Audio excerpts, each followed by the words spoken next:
हरे राम राम राम हरे हरे हरे कृष्ण कृष्ण कृष्ण हरे हरे पुंडलिक वरदा हरी विठ्ठल श्री ज्ञानदेव तुकाराम सद्गुरु श्री ज्ञानेश्वर महाराज की जय. जगद्गुरु तुकाराम महाराज की जय. पंढरीनाथ भगवान की जय. मागच्या सत्रामध्ये कर्मफलाचा त्याग न करणाऱ्यांना भोगाव्या लागणाऱ्या कर्मबंधाचे वर्णन ओवी क्रमांक 256 पर्यंत आपण त्यावर चिंतन केलं. माऊलींनी जे आपल्याला सांगितलं ते आपण समजून घेण्याचा प्रयत्न केला. आता माऊलींची ओवी क्रमांक 257 पासनं आपण जो विषय बघणार आहोत, कर्मफल त्याग, कर्मयोग सिद्धीस गेल्यानंतर प्राप्त होणाऱ्या आत्मानुभूतीचे कर्मापासूनच्या निर्लिप्ततेच्या अनुभवाचे वर्णन. काय आहे, कर्मफलत्याग घडला म्हणजे काय, आपल्याला त्यातनं फल प्राप्त होणार आहे, तर आत्मानुभूती प्राप्त होणार आहे. आणि ती आत्मानुभूती प्राप्त झाल्यानंतर कर्माच्या बाबत आपण जो निर्लिप्तता अनुभवाला येणार आहे, हा सगळा सुंदर असा विषय माऊलींनी या 257 पासनं 276 या ओवीमध्ये या अध्याय क्रमांक 18 मध्ये केलेला आहे. आणि या सत्रामध्ये आपण 276 ओवीपर्यंतच चिंतन करणार आहोत.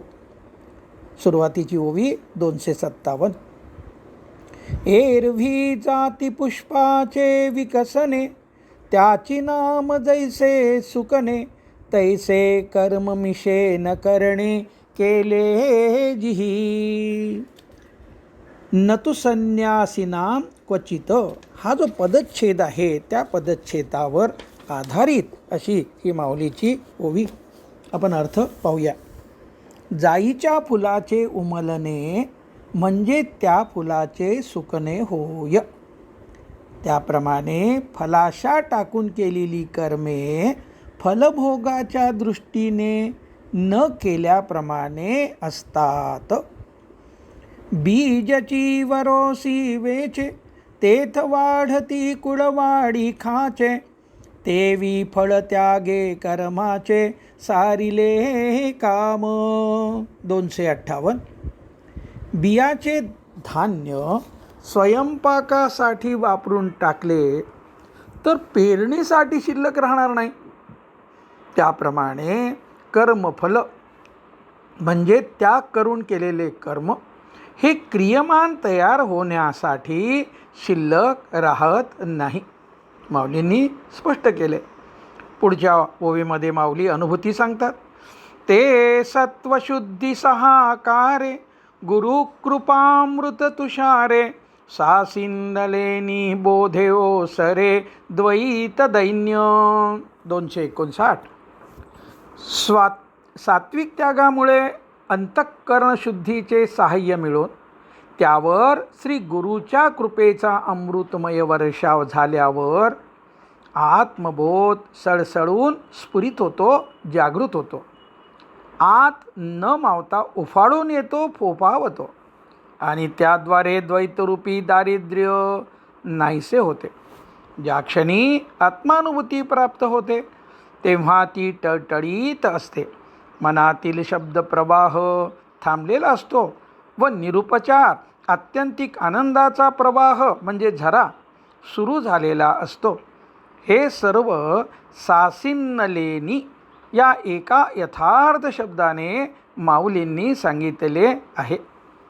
पुढच्या ओवीमध्ये 260 क्रमांकाची ओवी सिद्धांत सांगतात माऊली.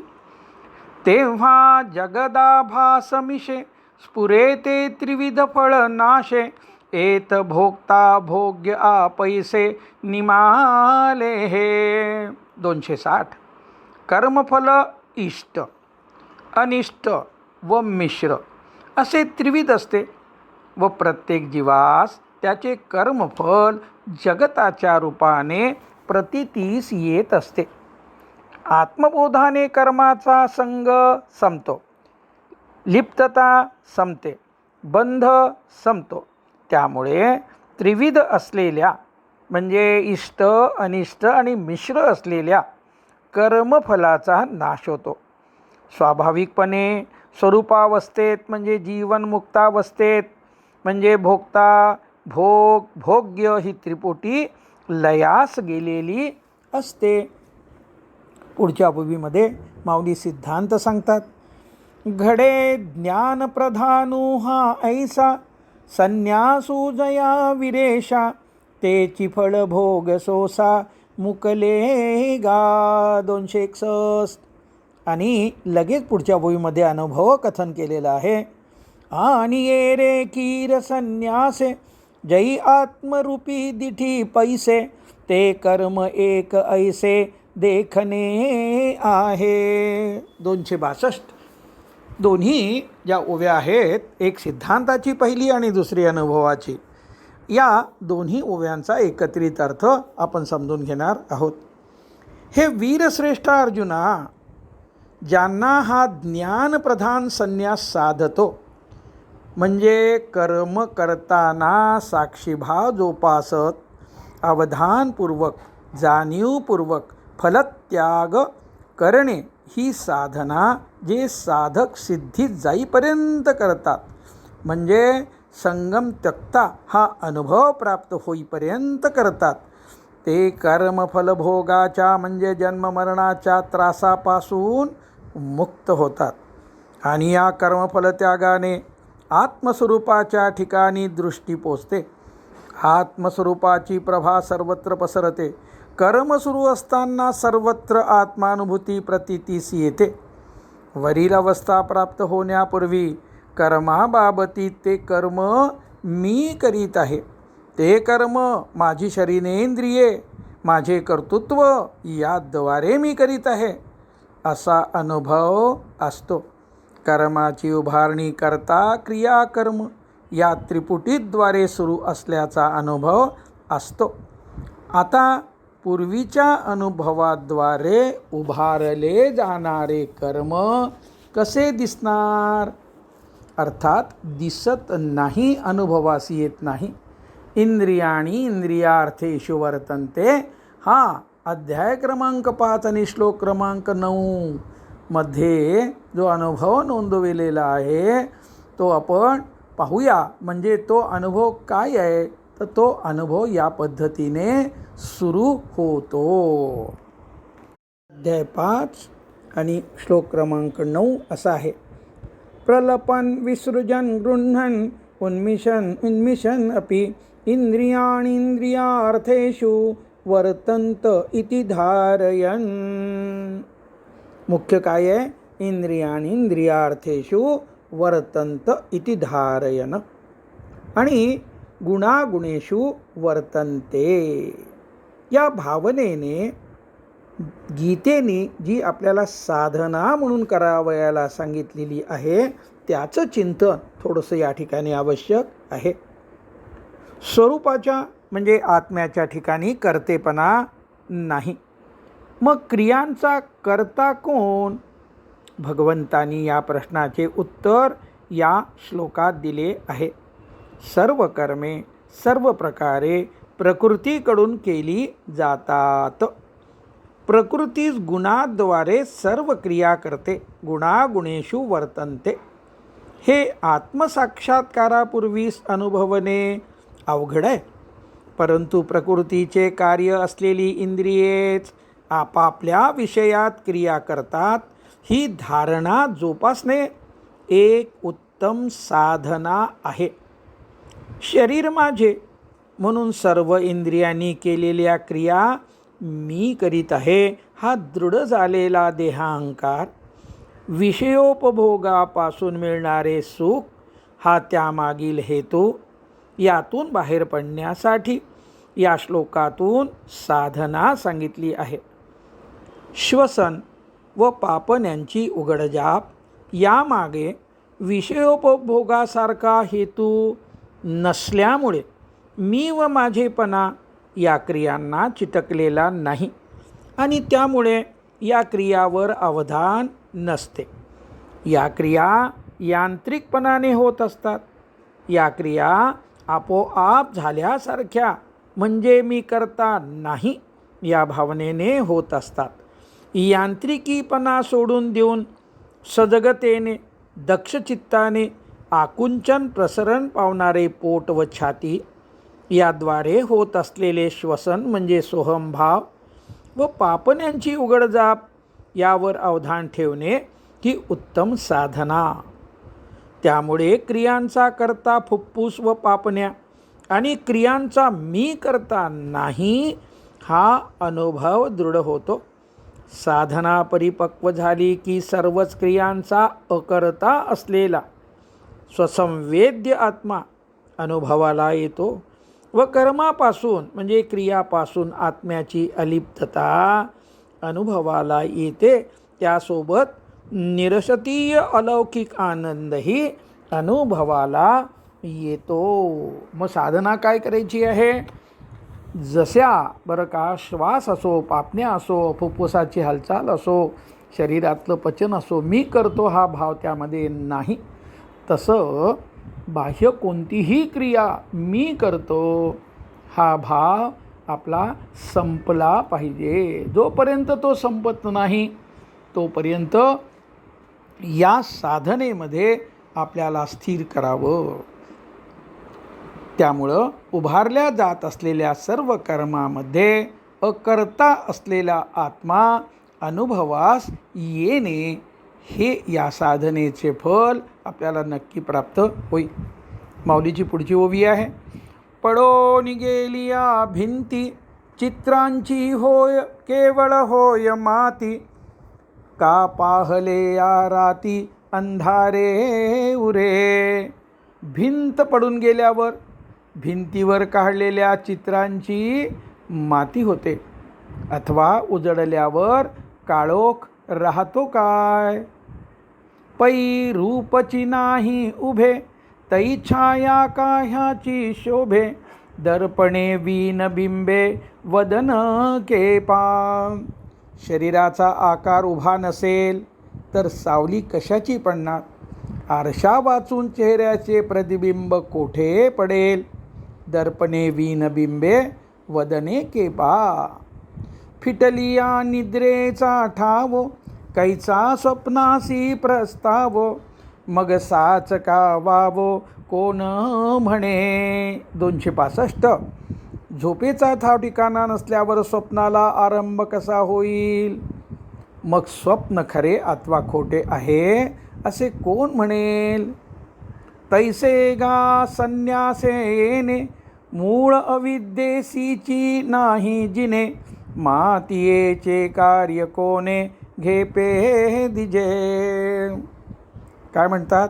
त्याप्रमाणे या आत्मबोधयुक्त संन्यासाने जर मूळ अविद्येला जगणे शक्य होत नसेल तर मग त्या अविद्येचे कार्य जे कर्म ते कोणी करावे किंवा कोणी टाकावे.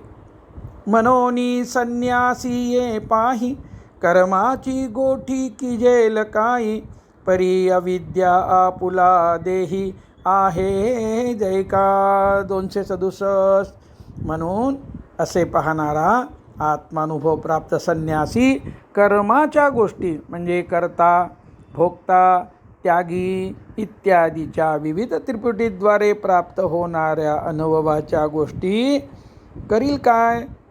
परंतु जेव्हा अविद्या आपल्या देहामध्ये असते काय होतं तेव्हा? सिद्धांत सांगतात पुढच्या ओवीमध्ये माऊली. करतेपणाचे निथावे आत्मा शुभाशुभी धावे, दृष्टीभेदाची ये राणीवे रचली सी जई. 268. जोपर्यंत मी करता आहे हा अनुभव सुरू असो तोपर्यंत जीव शुभाशुभ योगायोग्य न्यायान्याय कर्मात प्रवृत्त होत राहतो व कर्त्याच्या वृत्तीची रचना भेदाच्या साम्राज्यावर होत राहते. वृत्तीचा खेळ योग्यायोग्य न्यायान्याय शुभाशुभ चांगले वाईट अनुकूल प्रतिकूल व द्वैताच्या पार्श्वभूमीवर सुरू राहतो आणि मग त्याचा परिणाम. मग काय सांगतात मौली पुढे? तई तरी गा सुवर्मा बीजावडी आत्मया कर्मा अपाडे जैसी पश्चिमा पूर्वेसी का. आत्मानुभूती सांगणारी ही ओवी आहे. अर्थात हे वर्म जाणणाऱ्या अर्जुना, आधी निरूपण केल्याप्रमाणे आत्मबोध होऊन आत्मस्वरूपाची प्रभा सर्वत्र पसरते, तेव्हा पूर्व दिशा व पश्चिम दिशा यामध्ये जितकी भिन्नता म्हणजे वेगवेगळ्यापणा, दूरत्व, संबंधरहितता असते, तितकी भिन्नता आत्मा आणि कर्म यामध्ये प्रतीतीस येत असते.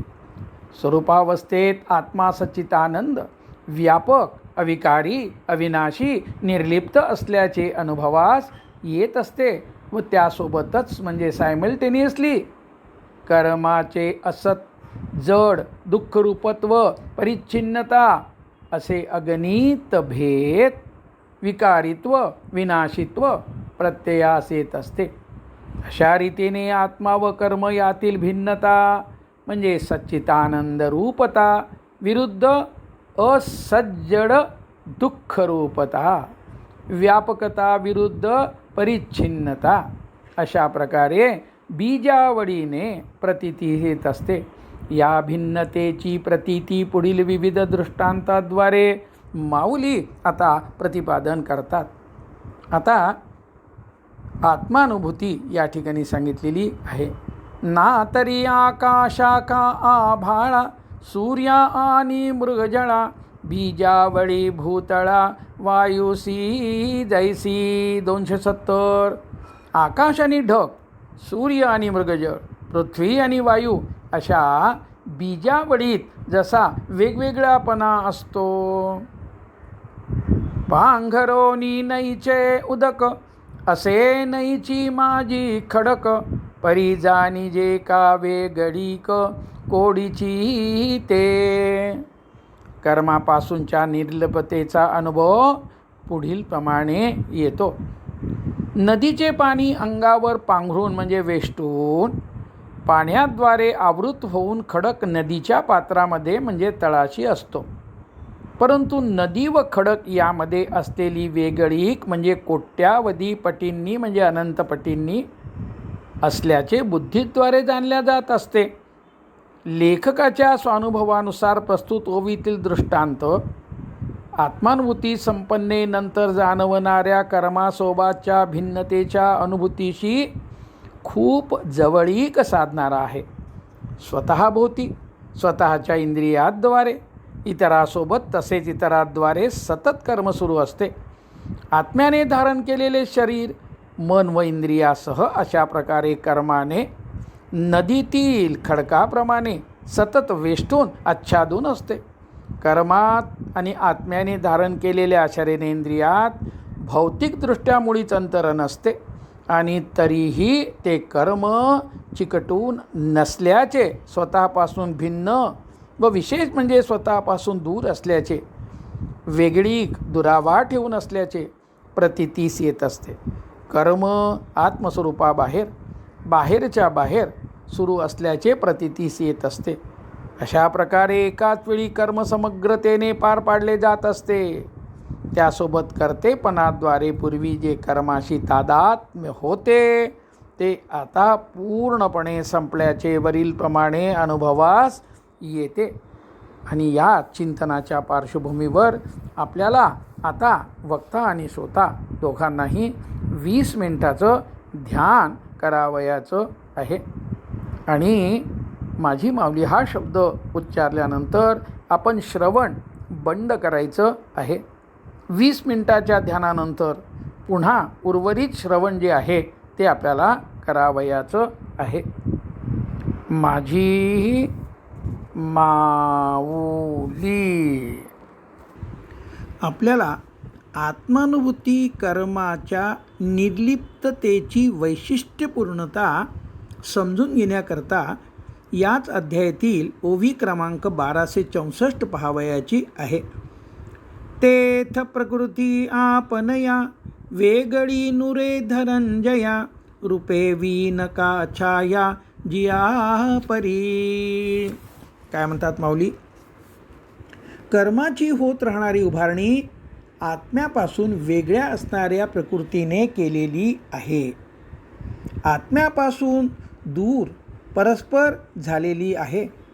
आणि याच अध्यायामध्ये आपण ओवी क्रमांक 304 जी सध्या पाहतो आहो, आत्मस्वरूपाच्या बाहेरच्या बाहेर होत आहे आणि कर्त्याची शरीरेंद्रिये मन बुद्धी या प्रकृतीचा भाग आहे असा अनुभव येतो.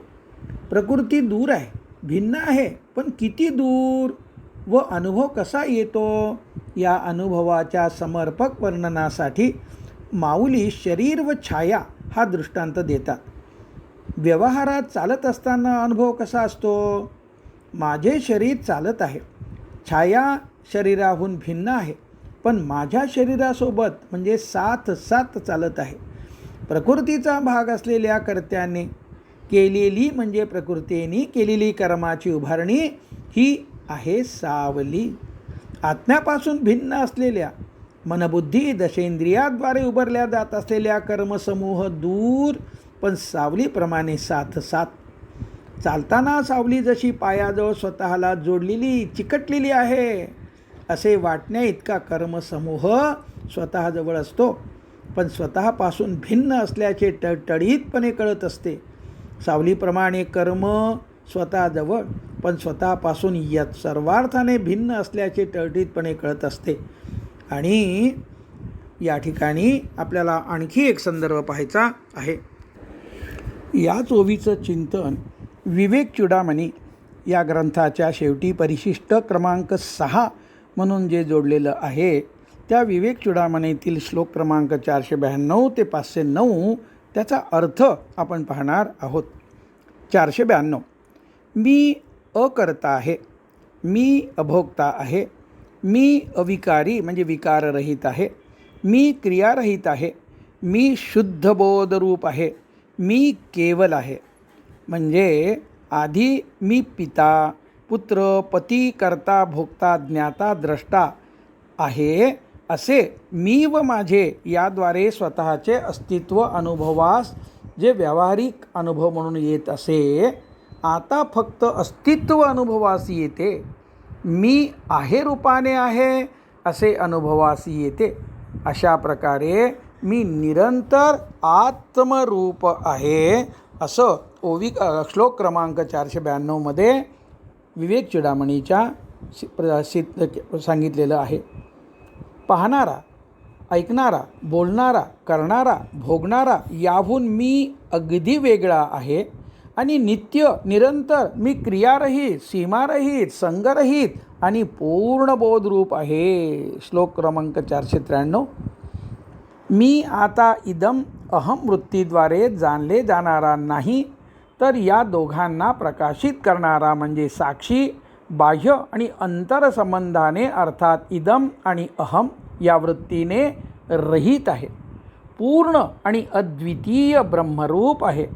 इदम अहम वृत्ती प्रवाह यापूर्वी अध्याय क्रमांक 2 आणि ओवी क्रमांक 148 मध्ये आपण समजून घेतलेला होता. पुढच्या श्लोकाचा अर्थ, अर्थात अखंड बोधरूप सर्व उपाधी क्रिया यांचा साक्षी असा मी आहे. 496. आकाशाचा जसा ढगाशी संबंध नाही तद्वतच माझा देहाशी संबंध नाही, अर्थात मी देहापासून भिन्न आहे असे अनुभवास येत राहते. श्लोक क्रमांक 502. उपाधी म्हणून जो आहे तोच येतो, तोच जातो, तोच कर्म करतो, तोच त्याची फळी भोगतो आणि तो जीर्ण झाला म्हणजे मरण पावतो. मी मलयादी पर्वताप्रमाणे स्वतःच्या ठिकाणी निष्क्रिय निश्चल आहे असे अनुभवास येत आहे. या परिच्छेदात वरील श्लोकाद्वारे सांगितलेला अनुभव स्पष्टपणे लक्षात येण्यासाठी आपण जी ओवी पाहतोय 271 बरं का, ती या ठिकाणी चपखल बसते. श्लोक क्रमांक 504चा अर्थ असा आहे, ब्रह्मरूप असलेल्या आत्मस्वरूपाशी एकरूपता अनुभवणाऱ्या माझ्या अंगी त्यामुळे प्रवृत्ती नाही आणि निवृत्तीही नाही. प्रस्तुत क्षणात जे कर्तव्य असते ते फलाकांक्षारहिततेने माता जशी अपत्याप्रती जबाबदारी स्वीकारून करते तसे आपोआप निर्लिप्तता अनुभवत केले जाते. सर्व कर्म प्रकृतीचे कार्य असलेल्या इंद्रियाद्वारे आत्मस्वरूपाच्या बाहेरच्या बाहेर सुरू असल्याचे जाणवत राहते.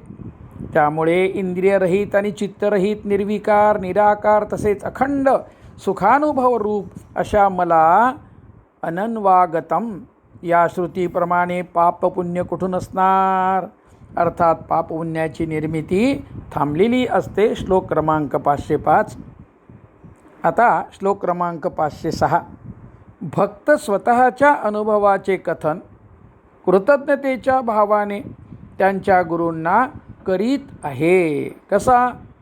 पुरुषाच्या छायेला स्पर्श केलेली शीत उष्ण किंवा चांगली वाईट वस्तू जशी पुरुषाला यत्किंचितही स्पर्श करीत नाही. 506चा अर्थ. 507चा अर्थ. घरातील क्रिया, घराचे लहान मोठेपण असणे हे गृहधर्म जसे घरातील दिव्याला स्पर्श करीत नाहीत, तद्वतच शरीरेंद्रिये व त्याच्याद्वारे झालेल्या क्रिया इत्यादी साक्ष पदार्थाचे धर्म साक्षी पुरुषाला स्पर्श करीत नाही. तो म्हणजे साक्षी पुरुष विकाररहित, अविकारी, उदासीन आणि साक्ष पदार्थाहून अगदी वेगळा आहे. श्लोक क्रमांक 507. चैतन्यरूप कुटस्थाच्या ठिकाणी म्हणजे माझ्या ठिकाणी असलेला माझा साक्षीपणा सूर्याचा जसा सर्व कर्मास साक्षीपणा असतो तसा आहे. अग्नीचा जसा दाह करण्यात नियामकपणा असतो तद्वत आहे.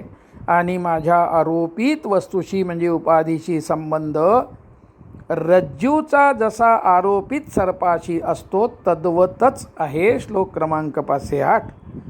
मी करता किंवा करविता नाही, मी भोगणारा किंवा भोगविणारा नाही, मी पाहणारा किंवा दाखविणारा नाही, मी स्वयंज्योती म्हणजे स्वयंप्रकाश, स्वसंवेद्य ज्ञानमात्र, ज्ञानरूप आणि अनिर्वचनीय आहे. श्लोक क्रमांक 509. आपण विवेक चूडामणीतलं चिंतन पाहिलं आणि आता आपण श्लोक क्रमांक जो काही ओवी क्रमांक 271चं चिंतन आपण पाहत असताना ध्यान केल्यानंतर ओवी क्रमांक 1264 पाहिली, तशी या पुढची ओवी 300 या अध्यायातली 304 सुद्धा आपण पाहणार आहोत. ओवी क्रमांक 304. तरी सत्याची गाधनुर्धरा सर्व कर्माचा उभारा हो तसे बाहिर बाहिरा करणी पाचे. अध्याय क्रमांक 18 आणि ओवी क्रमांक 304. काय अर्थ आहे? कर्माची उभारणी आत्मस्वरूपाच्या बाहेर बाहेरच्या बाहेर होत असते, होत राहते व तसे अनुभवाला येत राहते. माऊली मागील ओवीत म्हणतात अवधानाचा चांगला विस्तार करू ऐक आणि आता सिद्धांत सांगतात. तरी अर्जुना खरोखरच सर्व कर्माची उभारणी या 5 कारणांनी आत्मस्वरूपाच्या बाहेरच्या बाहेर होते. माऊलींनी ओवी क्रमांक 261 पासून ज्ञानप्रधान कर्मफल संन्यास सिद्धीच गेलेल्या साधकाचा अर्थात जीवनमुक्ताचा कर्मासंबंधाने अनुभव सांगितला आहे. त्या सर्व अनुभवाचे सार या ओवीत सांगितले आहे. शरीरेंद्रियाद्वारे मनबुद्धीद्वारे उभारले जात असलेले असे सर्व कर्म अकर्ता साक्षी असलेल्या आत्म्याच्या बाहेरच्या बाहेर सुरू असल्याचे अनुभवास येते.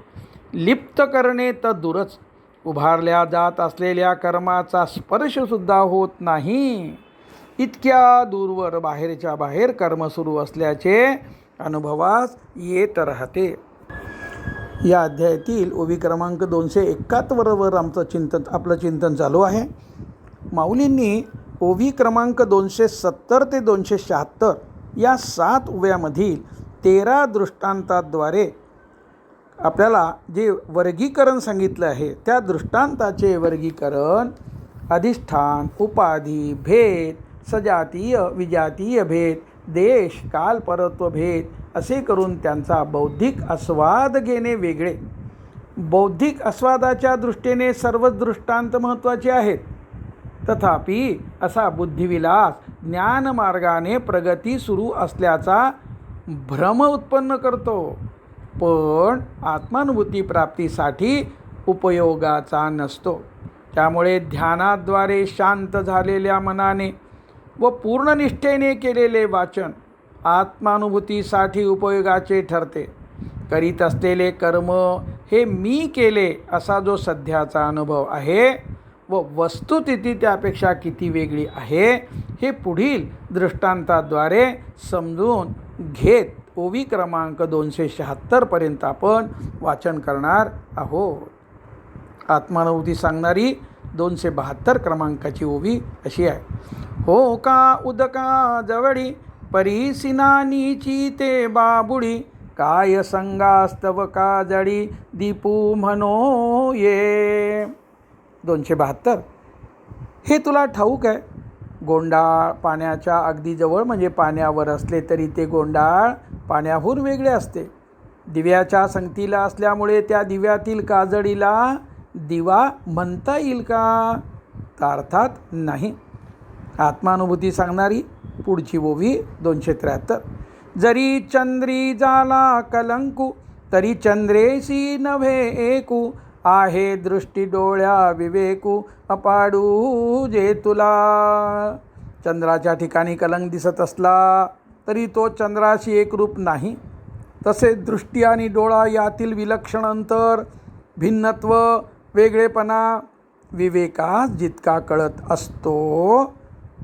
पुढच्या ओवीत पुन्हा आत्मानुभूती सांगतात माऊली. नाना वाटा वाटे जातया, ओघाओघी वाहतया, आरिसया आरसा पाहतया, अपाडू जे तुला. 274. अथवा वाट आणि वाटेने जाणारा, नदी आणि नदीच्या पात्रात वाहणारे पाणी, आरसा व आरशात पाहणारा, यामध्ये जितकी विलक्षण भिन्नता आहे. पुढच्या ओवीत माऊली सिद्धांत सांगतात.